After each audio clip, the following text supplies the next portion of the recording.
देखिए, उस पे सवाल खड़ा करना जाना कोई ज़रूरत नहीं था। जो लोग सवाल खड़ा कर रहे हैं उनको सही जानकारी नहीं है कि पंडित होते कौन हैं। कोई भी क्वेश्चन बनता है उसमें बहुत सोच के बाद उसको बना के तैयार किया जाता है। पंडित मतलब विद्वान होता है। विद्वान व्यक्ति चाहे एससी हो, चाहे ओबीसी हो, चाहे जनरल कास्ट का हो, कोई भी हो सकता है।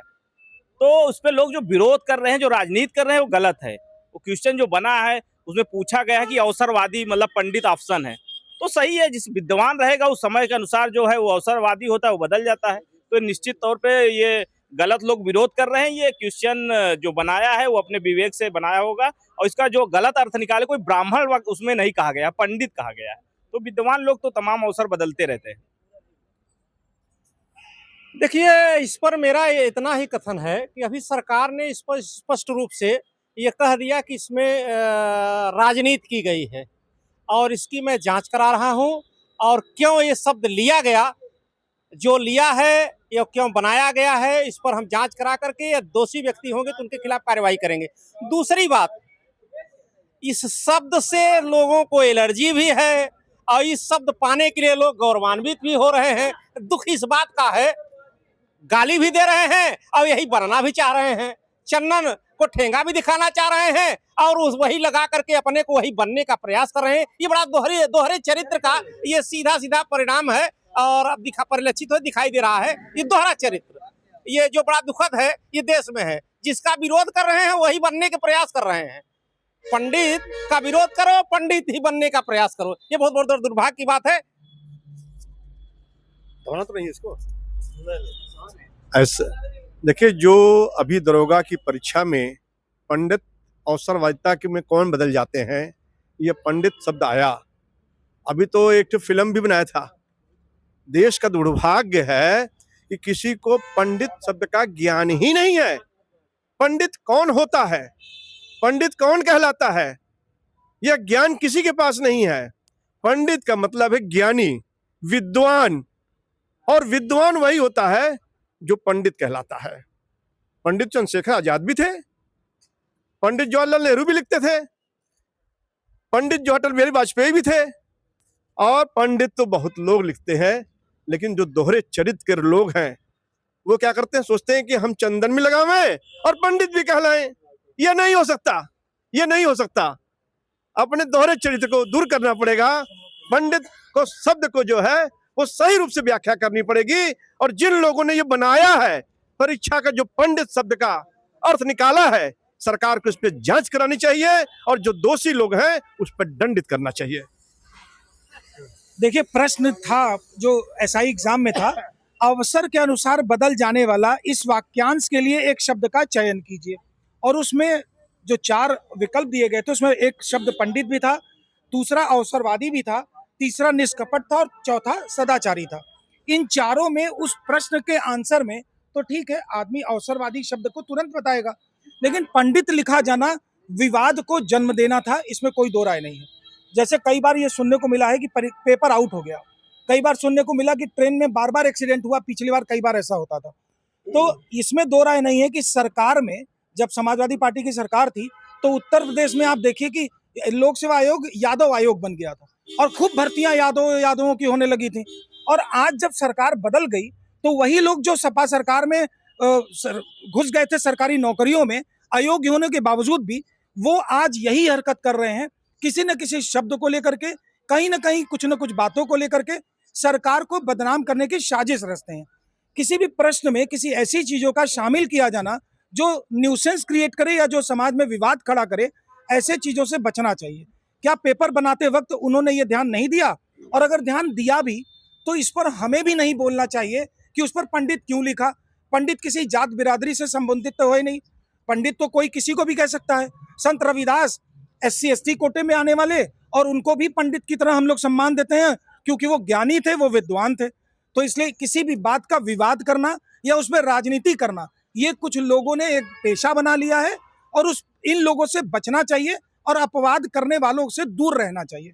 मेरी दृष्टि यही है। देखिए, निश्चित तौर पे ये जो प्रश्न पूछा गया, इसमें जो पंडित विकल्प है इसको लेकर के आपत्ति है और इसीलिए सरकार ने इस पर जांच बैठाई है। जो पेपर सेटर हैं उनकी जांच होगी। परीक्षा नियंत्रक का भी बयान आया है कि हम इस पे जांच कराएंगे, जो दोषी होंगे उनके खिलाफ कार्रवाई होगी।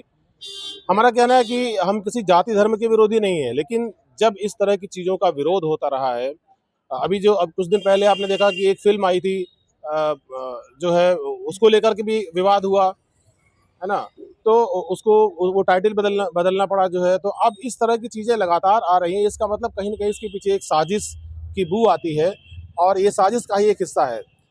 पंडित की जगह कोई और विकल्प हो सकता था। अगर इस बात से बचना था तो वहाँ कुछ और विकल्प दिया जा सकता था। अवसरवादी जब सही है, बाकी 2-3 विकल्प गलत है, तो उनमें पंडित ही क्यों दिया गया? कोई और किसी जाति को ना दे करके कोई और चीज़ दिया जा सकता था, समानार्थी जो होता अवसरवादी के उस प्रश्न में जो फिट बैठता। तो हमारा ये कहना है कि इस तरह की चीज़ों से बचना चाहिए, जिससे राजनीति हो और जो समाज को तोड़ने वाले लोग हैं, जिससे उनको फ़ायदा हो, ऐसी चीज़ों से बचना चाहिए। टोटल भारतीय जनता पार्टी के शासनकाल आने पर ब्राह्मणों का बड़ा अपमान हुआ, जो कि ब्राह्मण पंडित का सभी जानते हैं विद्वान होता है, लेकिन सारे 90% ब्राह्मण अपने आप को पंडित ही समझते हैं। जैसे पंडित जवाहरलाल नेहरू अपने आप को विद्वान ही समझते हैं, सारा SC ST सभी विद्वान समझते हैं। इनको सारी पार्टियां यूज एंड थ्रो करती है, एक कंडोम की तरह इनको प्रयोग करते हैं ब्राह्मणों को। क्या करते हैं, जब सत्ता में आ जाते हैं तो ब्राह्मणों को अपमान, UGC ले आए, अब ब्राह्मणों को अपमान किया। यहाँ कहीं नहीं लड़ाई है, आपस में कितना भाईचारा है, उसके बाद UGC लाने क्या जरूरत है? UGC लाने की क्या जरूरत है? पंकज जो प्रदेश का भारतीय जनता पार्टी का प्रदेश अध्यक्ष है, ब्राह्मणों को मना कर रहा है कि आप मीटिंग नहीं कर सकते, पंडितों को मीटिंग रोक रहा है। आज हमारे योगी आदित्यनाथ जी जो हैं, ये केवल ब्राह्मणों से लड़के नेतागिरी किए हैं। जैसे हरिशंकर तिवारी से इन्होंने पूर्वांचल में केवल ब्राह्मणों को दबा कर नेता बने। तो पूरे हिंदुस्तान में जितनी भी क्षेत्रीय पार्टियां हैं, केवल ब्राह्मण को गाली देकर ही बनाई गई हैं, सारी भी पार्टी।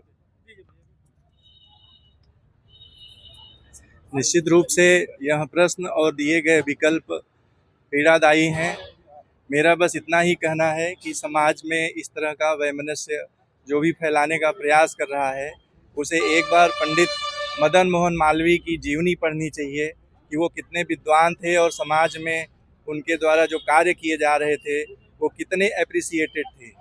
उनके बाद में दिवंगत हुए बड़े लोगों का वाङ्मय बहुत पहले तैयार हो गया, लेकिन पंडित जी का वाङ्मय अभी तैयार हुआ, जिसका प्रधानमंत्री ने विमोचन किया।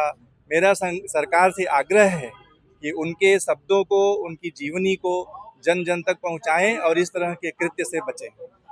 देखिए, सबसे बड़ी बात आपको मैं बताना चाह रहा हूँ, अभी हमारे पूर्व वक्ताओं ने पंडित का व्याख्या किया, एकदम अधूरा किया, गलत किया और अक्षम्य किया। सबसे बड़ी बात है, पंडित उसी को कहता है जो किसी भी पंडित के अलावा यदि कोई दूसरा पंडित कहलाने का लायक वही होता है, किसी चीज में वो विशेषज्ञता हासिल करता है, अन्यथा वो पंडित कहलाने के लायक नहीं है। दुर्भाग्य इस बात का है कि गलत व्याख्या करके और वही बनने का प्रयास करना और उसी का विरोध करना, ये दोहरे चरित्र की सबसे बड़ा नीति है। इसी के साथ जय हिंद, जय भारत। नहीं, देखिए, यहाँ तक विषय रहा, ये केवल सपा, बसपा, कांग्रेस के लोग जो पहले करते हैं देश को तोड़ने का प्रयास कर रहे थे।